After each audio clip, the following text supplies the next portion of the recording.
নমস্কার, আপনারা দেখছেন শ্যামনুন টিভি। আমি রয়েছি আপনাদের সাথে মীনাক্ষী। চোখ রাখছি এই মুহূর্তের প্রাইম নিউজে। একাদশতম রাজ্যভিত্তিক কনফারেন্স অনুষ্ঠিত হলো অল ত্রিপুরা ওপথামোলজিক্যাল সোসাইটি। এই অনুষ্ঠানের আনুষ্ঠানিক সূচনা করেন রাজ্যের মুখ্যমন্ত্রী অধ্যাপক ডাক্তার মানিক সাহা। বক্তব্য রাখতে গিয়ে তিনি রাজ্যে একটি চক্ষু হাসপাতাল নির্মাণ করার সিদ্ধান্তের কথা ঘোষণা দেন। পাশাপাশি এও বলেন, দীর্ঘ 21 বছর ধরে চিকিৎসকদের কোনো পদোন্নতি হয়নি, কিন্তু বর্তমান সরকারের আমলে চিকিৎসকদের পদোন্নতি ঘটছে। কর্মক্ষেত্র সফলতা আদায় করার জন্য এদিন বেশ কয়েকজনকে সংবর্ধনা প্রদান করা হয়।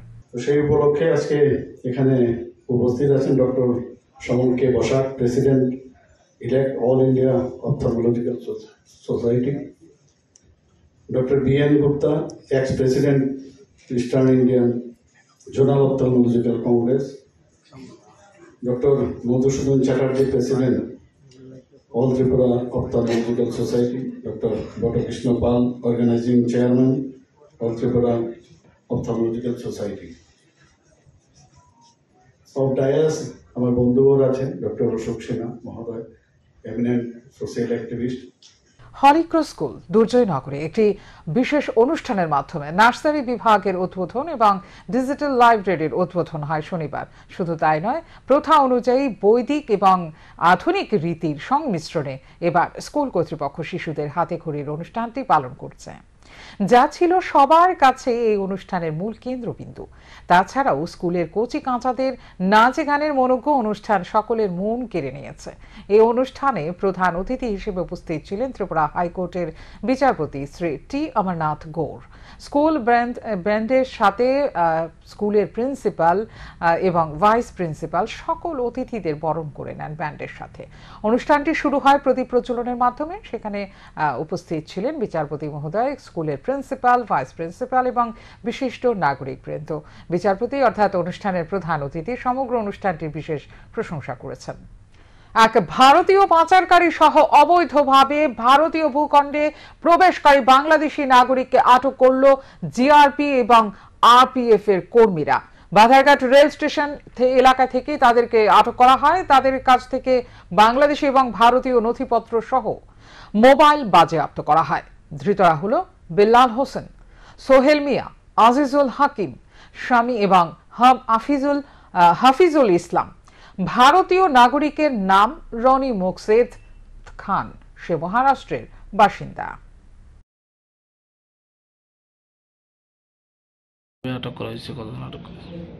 আপনারা জানেন, প্রত্যেকদিন আমাদের এখান থেকে বাইরের যে ট্রেনগুলো যায় সবগুলাতেই আমরা যাওয়ার আগে থরো চেকিং করি। আমরা জিআরপি এবং আরপিএফ এর অফিসার এবং স্টাফ সবাই মিলেই আমরা এটা জয়েন্টলি করি। আজকেও তো ধরুন, যখন আমরা বাইরের কাঞ্চনজঙ্ঘা ট্রেনটা যখন যাচ্ছিল, তার আগ মুহূর্তে আমরা দেখতে পাই মেন গেটের সামনে টোটাল 6 জনের মতো লোক সাসপিসিয়াস তাদের মুভমেন্ট দেখতে পাই। তখন তাদের আটক করে যে তাদের জিজ্ঞাসাবাদ করা হয়, তাদের নাম অ্যাড্রেস জিজ্ঞাসাবাদ করা হয়। তখন তারা তাদের নাম এবং অ্যাড্রেসগুলো বলে এবং স্বীকার করে তাদের মধ্যে 5 জন তারা বাংলাদেশি ন্যাশনাল, আরেকজন মহারাষ্ট্রের বাসিন্দা। তো তাদের সন্দেহ হাতে তাদের আটক করেছি। ওখানে সার্চ করে তাদের বিভিন্ন রকম তাদের কাছ থেকে Bangladeshi document, Indian document, mobile এগুলো সিজ করা। তাদের বিরুদ্ধে একটা স্পেসিফিক কেস নেওয়া হয়েছে আমাদের এখানে। কেস নেওয়ার পর আমরা আজকে তাদের কোর্টে পাঠাচ্ছি। তাদের মধ্যে থেকে একজনকে আমরা ইন্ডিয়ান যে টাউট আছে তাকে রিমান্ডে আনবো। রিমান্ডে আনার পর দেখবো এখানে লোকাল আর কেউ জড়িত আছে কিনা, তাদেরও আমরা অ্যারেস্ট করার চেষ্টা করব। তাদের নামগুলি কি? তাদের নাম হচ্ছে বেলাল হোসেন, সোহেল মিয়া, আজিজুল হাকিম, সামিন এবং হাফিজুল ইসলাম। আর ইন্ডিয়ান টাউটটা যে আছে তার নাম রনি মুকসিদ খান, সে মহারাষ্ট্রে থাকে। কি কারণে আসলো মনে হয়? রনি মুকসিদ খান এখন পর্যন্ত প্রাইমারি যে ইন্টারভিউশন। হেপাটাইটিস ফাউন্ডেশন অব ত্রিপুরার উদয়পুর শাখা ও কাকরাপন সৎসঙ্গ আশ্রমে যৌথ উদ্যোগে এক নেশা বিরোধী আলোচনা সভা ও মেগা স্বাস্থ্য শিবির অনুষ্ঠিত হয় শনিবার। এই শিবিরে উপস্থিত ছিলেন hepatitis foundation of Tripura Udaipur শাখার সদস্য ও সৎসঙ্গ আশ্রমের কর্মকর্তারা। হেপাটাইটিস ফাউন্ডেশন অফ ত্রিপুরা এবং সৎসঙ্গ আশ্রমের উদ্যোগে আজকে কাকরাপন সৎসঙ্গ আশ্রমে একটি মেগা হেলথ ক্যাম্পের আয়োজন করা হয়। বোচং স্কুল এলামনি 17তম পুনর্মিলন উৎসব ও আন্তঃস্কুল এলামনি ক্রীড়া উৎসব খেলো এলামনি 1.0 পুরস্কার বিতরণ ও সমাপ্তি অনুষ্ঠান হয় শনিবার।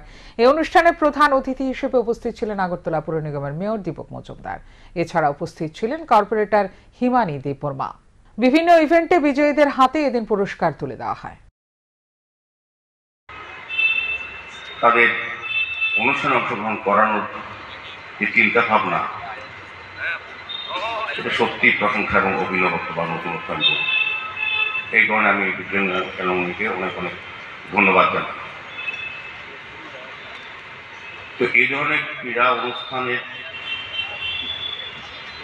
যারা আলোচনা করে সিদ্ধান্ত নিচ্ছেন তাদের চিন্তা ভাবনা হয়তো একরকম। আমি জানি না কি উদ্দেশ্যে এত ব্যাপকভাবে আলোচনা মানে অনুষ্ঠান করা হয়েছে, কিন্তু আমার মধ্যে মনে হচ্ছে এদের ব্যাপকতা আছে। আমরা যারা এখানে দুজন এলামনি বা বিভিন্ন প্রান্ত থেকে 22 থেকে আহ্বান করেছে, 18টা এলামনি অংশগ্রহণ করেছি ক্রীড়া অনুষ্ঠানে, এবং 4600-এর উপর প্রতিযোগী অংশগ্রহণ করে সক্রিয়ভাবে। এটা একটা রেকর্ড। সরকারি ব্যবস্থাপনায় বা বিভিন্ন সংস্থার ব্যবস্থাপনা এত সংখ্যক প্রতিযোগী অংশগ্রহণ করানো একটা বিশাল বিষয়। কাজে দুজন এলামনি যে গুরুত্ব দিয়ে দায়িত্ব নিয়ে কাজটা করেছেন। রাতের আধারে গাড়িতে অগ্নিসংযোগ করল দুষ্কৃতীরা, সেই সঙ্গে জ্বালিয়ে দেওয়া হলো প্রয়োজনীয় বেশ কিছু নথিপত্র। নগদ 32,500 টাকা সহ স্বর্ণ এবং রৌপ্যের জিনিস লুট করে নিয়ে যায় দুষ্কৃতীরা। ঘটনা উত্তর জেলার কদমতলা থানার অন্তর্গত কুর্তি মধ্য রাজনগর এলাকায়। ইকবাল হোসেন জানিয়েছেন, তিনি প্রথমে একটি বিকট শব্দ শুনতে পেয়ে ঘর থেকে বেরিয়ে দেখেন তার অর্থ উপার্জনের একমাত্র অবলম্বন হিসেবে রাখা অটোতে আগুন জ্বালিয়ে দেয় দুষ্কৃতীরা। তিনি ঘর থেকে বেরিয়ে অটোর আগুন নেভানোর চেষ্টা করেন। দুষ্কৃতীরা তার ঘরের ভেতরে ঢুকে তার থেকে প্রয়োজনীয় নথিপত্র বের করে এনে তাতে আগুন ধরিয়ে দেয়। একই সঙ্গে নগদ টাকা সহ অর্থ এবং রূপোর স্বর্ণ এবং রূপোর জিনিস লুট করে নিয়ে যায়। শনিবার সকালে খবর পাঠানো হয় কদমতলা থানায়। গত রাত্রে আনুমানিক 2:30-3টা নাগাদ হঠাৎ করে শব্দ পাইয়া আমি উঠিয়া দেখছি আমার গাড়িটা আগুন লাগিয়া জ্বলে। তখন আমি গাড়িতে জল মারছি এবং পরে গাড়ির আগুন কি গাড়িতে এটা পিয়াগো অটো। এরপরে আমি বাইরে আইয়া দেখছি আমার দরজা ভাঙ্গা দেখিয়া দেখছি গড় তাকিয়া কিছু জিনিসপত্র প্রয়োজনীয় আমার কাগজপত্র এবং এই birth certificate, Aadhaar card, I card, ration card, বিভিন্ন সামগ্রী আমার মানে গড় তাকিয়া এক বাড়ির বাইরে আর দেওয়ারের বাইরে এখানেও নিয়া বাক্সটা ভাঙ্গা হয়েছে এবং এখানেও কাগজপত্র সব জ্বালানি হয়েছে। জ্বালাইয়া আমার কিছু ক্যাশ টাকাও আসলো, কিছু সোনার অলঙ্কার আর এই রূপা 8-10 তোলার মতো আসলো, এটাও সব কিছু লইয়া গেছে। সোনার জিনিস কি আছিল? সোনার 2 জোড়া খান্তেরা, 1 জোড়া রিং আসলো। এরপরেও তো ভাড়া প্রতিবেশী মানুষরে ফোন করছি, সবাই জমছে। আবারও দুঃসাহসিক চুরিকাণ্ড সংঘটিত হলো কদমতলা থানার অন্তর্গত কদমতলা বাজার এলাকায়। কদমতলা বাজারের স্থায়ী ব্যবসায়ী অলোক দে রয়েছেন রাজ্যের বাইরে। তার দোকানের কর্মচারী আশিস আচার্য সকালবেলায় দোকান খুলতে এসে দেখতে পান দোকানের মূল দরজার শাটারের ভেতর লক ভাঙা, বাইরের দিকের তালাও ভাঙা রয়েছে। কিন্তু দোকানের মালিক অলোক দে রাজ্যে না থাকায় তারপরও ভাই নিহারেন্দু দে এর কাছে খবর পাঠান দোকানের কর্মচারী আশিস আচার্য। ঘটনার খবর শুনতে পেয়ে দোকানে ছুটে আসেন বড় ভাই নিহারেন্দু দে। ঘটনার খবর পেয়ে ঘটনাস্থলে ছুটে আসে কদমতলা থানার পুলিশ। ডগ স্কোয়াড নিয়ে ঘটনাস্থলে আসে বিএসএফ এর জওয়ানরাও। নগদ অর্থসহ চুরি যাওয়া সামগ্রী মিলিয়ে মোট পরিমাণ 10 লক্ষ টাকা হতে পারে। সাইকেল সাইড করিয়া উবাই দিছি। উবাইয়া যখন দেখছি মালিকের সারা শব্দ নাই, সাইডে গোডাউন আছে, পাশে গোডাউনের সাইডে মালিক গেছে নি কোনো কাজে, গেলাম ওদিকে গিয়া মালিক না হইয়া আমি কেন আবার ইয়া সামনে দাঁড়াইছি। দাঁড়িয়ে বারিন্দাত গেছি, গিয়া 2-3 টুকরি উঠাই ছাটার আমি নিচে দিয়া টুক ছাড়িয়া দেখছি মালিক ভিতরে বোয়াত নেই। আমি কিছু টাচ করছি না, ঢুকছি। যখন নাই দেখছি তখন আমি আবার বাড়ি আইয়া উবাইছি। তখন পাশে দোকানদার আমার সামনে দিয়ে যান, আমার সামনে দিয়ে রোডে দিয়া, তখন তাই না আমার কইল কি তোমরা দোকান থেকে খোলা, দেখিয়া গেলাম তোমরা কেউ নাই। তখন আমার ভিতরে একটা সন্দেহ আইছে, আমি মালিককে ফোন মারিয়া জিগাইছি, দাদা তুমি কি দোকানও আইসো নি, দোকান থেকে তোরা খোলা? তখন তাই আমার কইছে, না রে আমি তো দোকানে আইছি না, কিতা হয়েছে? আমি বললাম দোকান থেকে খোলা। কইলা তো এক কাম কর, আমি আইয়ার আমরা তো দোকান করছি। আমি বললাম তো তুমি আও। ও তাই না আইসো না ইয়া, তাই না আমিও দেখছি না তালাউলা কাটা, সাইডে ওয়ালের মাঝে তালাউলা কাটা রাখা ওরকম। এরপরে তো সব আইছে, মালিকও আইসো, সব আইছে ইয়া দেখে।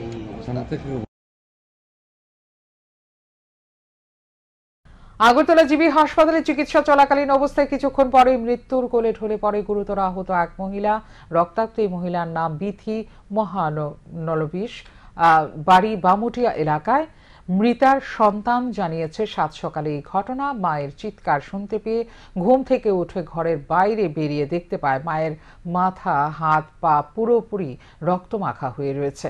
দিশেহারা হয়ে মাকে নিয়ে ছুটে আসে আগরতলা জিবি হাসপাতালে, কিন্তু দুর্ভাগ্য, জিবি হাসপাতালে আনার পর চলাকালীন অবস্থায় মায়ের মৃত্যু হয়। চিকিৎসা চলাকালীন ঘটনার খবর শুনতে পেয়ে জিবি হাসপাতালে ছুটে আসে পুলিশও। ঘটনাটা এখন কিভাবে হয়েছে আমরাও ঠিক করতে পারতেছি না। সকালবেলা আমরা যার যার ঘর, আমরা ঘর একজনের থেকে মানে 200-250 মিটার দূরে দূরে একটা ঘর। তো তাকে মনে যে জায়গাতে পাওয়া গেছে এই জায়গাটা হয়েছে পিছন সাইডে ট্যাঙ্কির পাড়, এর পিছনে হয়েছে বাজার জঙ্গল টঙ্গল। তো তৎক্ষণাৎ আমরা একটা চিল্লি পাইছি করে সবাই একত্রিত হইয়া গিয়া দেখি ঘটনা এইরকম। তো এইরকম তো আমি ওই তাইনে কাকুরে নিয়ে, আমি গাড়ি আছে তো আমি গাড়ি তাড়াতাড়ি বাইক করে গাড়ি নিয়ে ভাই আমি লই আইছি এখানে হসপিটালে। আপনারা গিয়ে কি অবস্থা পাইছেন? পাইয়া দেখি ব্লাড দেখে তো আমরা মারাত্মক অবস্থা হয়ে গেছি। আমরা ঠিক কিছু কি মনে হয় মানে কোনো অস্ত্র দিয়ে আঘাত করা হয়েছে?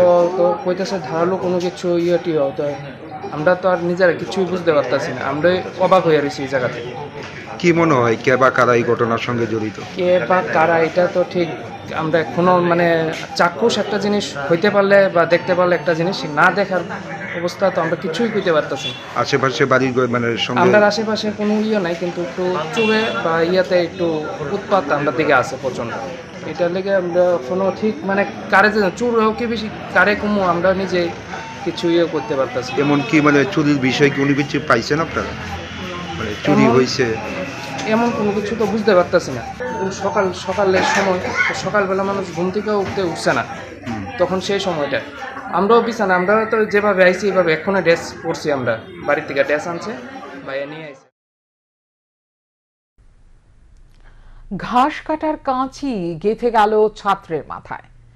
আহত এই ছাত্রের নাম রোশান দীপবর্মা, বাড়ি সিধাই মোহনপুর। ঘটনা আমতলী বিবেকনগর স্থিত রামকৃষ্ণ মিশন হোস্টেলে। তবে কিভাবে এই ঘটনা ঘটল সে সম্পর্কে কোনো কিছু জানাতে চাইল না আহত এই ছাত্র, শুধু বলল অ্যাক্সিডেন্ট। গোটা ঘটনাটি নিয়ে একটি রহস্যের সৃষ্টি হয়েছে। আহত এই ছাত্রের চিকিৎসা চলছে আগরতলা জিবি হাসপাতালে। সোনামুড়া বিধানসভা কেন্দ্রের অন্তর্গত সিপিআইএম এর রবীন্দ্রনগর অঞ্চল কমিটির একটি ব্রাঞ্চ অফিসে ভাঙচুর চালায় একদল দুষ্কৃতী। ঘটনা শুক্রবার গভীর রাতে। পরবর্তী সময়ে ঘটনাস্থলে পুলিশ ছুটে আসলে দুষ্কৃতীরা ঘটনাস্থল থেকে পালিয়ে যায়। সোমবার সকালে ঘটনাস্থলে আসেন স্থানীয় বিধায়ক শ্যামল চক্রবর্তী সহ দলীয় কর্মকর্তারা। অভিযোগের আঙ্গুল বাম বিরোধী দলের বিরুদ্ধে। কাগজপত্র আমাদের কাছে আছে। কালকে রাত্রে 12টা নাগাদ আমাদের রবীন্দ্রনগরের লোকাল সম্পাদক ওনার কাছে খবর যায় যে এখানে কিছু লোক আমাদের এই পার্টি অফিসটা ভাঙছে।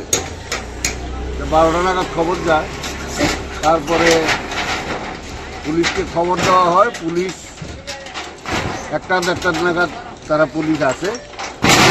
আসার পরে ওরাও দেখতে পায় কিছু লোক পালিয়ে যাচ্ছে। তারপরে এখান থেকে শুনেছি যা শাবল টাবল ইত্যাদি উদ্ধার হয়েছে। তার মধ্য দিয়ে এটা পরিষ্কার যে একটা গ্রুপ এই অফিসটাকে ভাঙার জন্য সেখানে ভূমিকা গ্রহণ করছিল। কারা হতে পারে? কারা হতে পারে? দলীয় হতে পারে, আমরা তো দেখিনি দলীয়। তবে আগেও দুবার আমাদের এই অফিস আক্রমণ হয়েছে, ভাঙার চেষ্টা হয়েছে। এটা বিরোধী দল, তখন বিরোধী দল থেকে করা হয়েছিল। এটা বুঝতে অসুবিধা হয় না যে এখন যারা আমাদের বিরোধী, বামপন্থীদের বিরোধী, তারাই রাজনৈতিকভাবে ষড়যন্ত্র করে অফিসটাকে ভাঙার জন্য তারা উদ্যোগ নিয়েছিল। এখনকার মতো এই মুহূর্তের সংবাদ এই পর্যন্ত। অন্যান্য আপডেটস দেখার জন্য অবশ্যই নজর রাখতে হবে সান্দন টিভির পর্দায়। সান্দন টিভি, দায়বদ্ধতায় যার ঐতিহ্য।